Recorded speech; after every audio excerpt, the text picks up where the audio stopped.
नमस्कार दोस्तों, कैसे हो आप लोग। उम्मीद करता हूं कि आप लोग भी ठीक होंगे।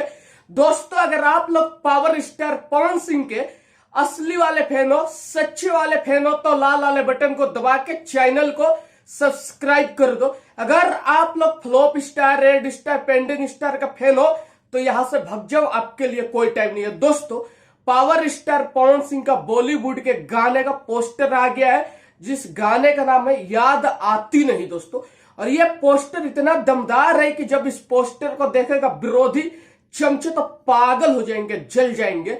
जी हाँ दोस्तों, बहुत ही कमाल का गाना होने वाला है। सोच के देखिए कि जब पोस्टर इतना धांसू है तो जब गाना आएगा तो क्या होगा। पावर स्टार पवन सिंह भोजपुरी के बाद बॉलीवुड में आग लगा देंगे। और इसमें म्यूजिक है सलीम सुलेमान का, जो बॉलीवुड के दिग्गज म्यूजिक डायरेक्टर है। सलीम सुलेमान और पावर स्टार पवन सिंह की जोड़ी आग लगा कर रख देगी, चमचों को जला देगी।